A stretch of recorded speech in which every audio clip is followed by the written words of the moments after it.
ख्वातीन हज़रत अस्सलाम वालेकुम व रहमतुल्लाहि व बरकातहू। हज़रत कर्नाटका में बाय इलेक्शन की सरगर्मियाँ तेज़ होती जा रही हैं। शिग्गांव असेंबली हल्का एक ऐसा हल्का है इन 3 हलकों में जहाँ पर मुसलमान भी कांग्रेस से टिकट पूछ रहे हैं। वैसे यहाँ से अज़ीम पीर कादरी साहब एक मर्तबा एमएलए हो चुके हैं और पिछली 2-3 मर्तबा से वो बिल्कुल कम मार्जिन से बसवराज बोम्मई के खिलाफ, जो कि ex chief minister of Karnataka थे, उनके खिलाफ हारते आ रहे हैं। वैसे कांग्रेस ने 2023 के इलेक्शन में यासिर खान को टिकट दिया था, जो कि एक बड़े मार्जिन से उनकी शिकस्त हुई। वैसे इस बार 3-4 और मुसलमान टिकट पूछ रहे हैं। उसमें सर-ए-फ़हरिस्त नाम सैयद अज़ीम पीर कादरी साहब का चल रहा है। अ, बात अगर वहाँ के वोटिंग की करें तो तकरीबन 80-85 हज़ार लिंगायत समाज की वोटिंग है और तकरीबन 60 हज़ार मुसलमानों की वोटिंग है।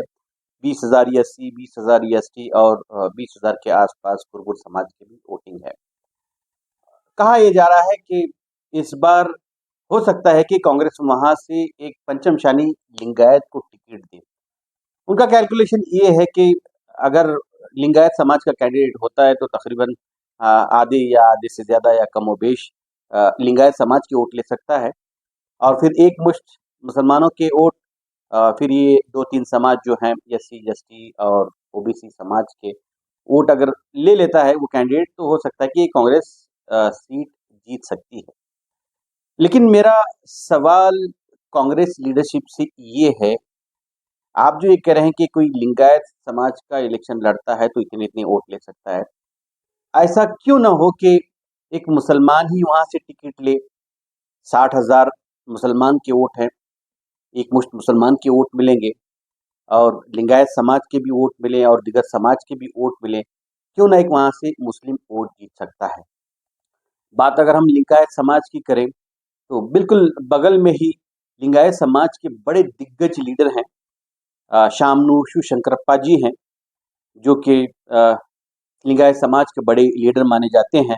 फिर उनके बेटे वहाँ पर एमएलए हैं मल्लिकार्जुन साहब, उसके अलावा प्रभा मल्लिकार्जुन उनकी बीवी वहाँ से लोकसभा एमपी भी हैं। इन तीनों को मुसलमान एक मुश्त वोट देते आ रहा है, जिसकी वजह से ये लोग एमएलए और एमपी बनते उस इलाके से आ रहे हैं। क्या इन तीनों का फर्ज नहीं बनता कि बगल से ही एक मुसलमान को लिंगायत समाज के वोट दिलवाकर जितवाए? और बात अगर कुर्बुर समाज की करें, तो खुद सिद्धरमैया साहब जो कि चीफ मिनिस्टर हैं, उस समाज से ताल्लुक़ रखते हैं, उनके 20-22 हज़ार वहाँ पर भी वोट हैं। क्या सिद्धरमैया साहब मुसलमान के लिए इतना नहीं कर सकते कि वहाँ से अपने समाज के एटलीस्ट, हालाँकि सिद्धरमैया साहब तो मास लीडर हैं, वो हर समाज के लीडर हैं। क्या ऐसा नहीं हो सकता कि एक मुसलमान को वहाँ से जिता कर लाएँ? एसटी समाज के भी बहुत सारे बड़े-बड़े कांग्रेस में लीडर हैं। क्या ऐसा नहीं हो सकता कि कुछ एक अ, हज़ार वोट मुसलमान कैंडिडेट के लिए दिलवा सकें? एससी समाज की अगर बात करेंगे, तो खुद मल्लिकार्जुन खड़गे साहब, जो कि कांग्रेस के नेशनल लेवल के सदर हैं, क्या उनकी वजह से कुछ एससी समाज के वोट नहीं मिल सकते? बात अगर हम एससी लेफ्ट और एससी राइट की करें, एससी राइट से ताल्लुक खड़गे साहब का है।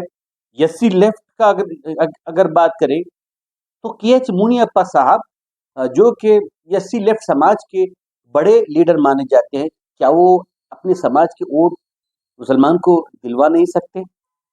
अगर इस तरह से हो सकता है कि वो हो सकता है, तो क्यों ना एक मुसलमान वहाँ से जीत कर आए। हमने 2023 में देखा कि मुसलमानों ने एक मुश्त होकर ऑलमोस्ट 100% मुसलमानों ने कांग्रेस को वोट दिया और आज कांग्रेस बरसरे इक़्तिदार है। क्या दीगर लीडरों का या कांग्रेस लीडरशिप का फर्ज नहीं बनता कि एक मुसलमान को जितवा कर लेके आए? अगर दिल से चाहे कांग्रेस लीडरशिप, तो ये बिल्कुल हो सकता है, वहाँ से एक मुसलमान भी जीत कर आ सकता है। और वहाँ आज आज बात करेंगे, कांग्रेस की गवर्नमेंट भी कर्नाटका में है, इसका भी एक फ़ायदा होगा। अगर दिल से सारे समाज की लीडरशिप ये चाहे कि वहाँ पर एक मुसलमान की जीत हो, तो यकीनी वो जीत हो सकती है।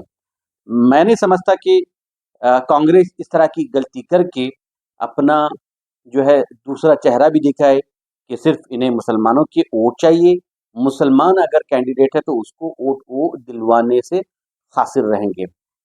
मैं उम्मीद करता हूँ कि इस बार मुसलमान को वहाँ से टिकट मिलेगी और कांग्रेस लीडरशिप जिताने में अपना योगदान देगी। आपने मुझे सुना, बहुत बहुत शुक्रिया। अस्सलाम वालेकुम वरहमतुल्लाहि वबरकातुहू।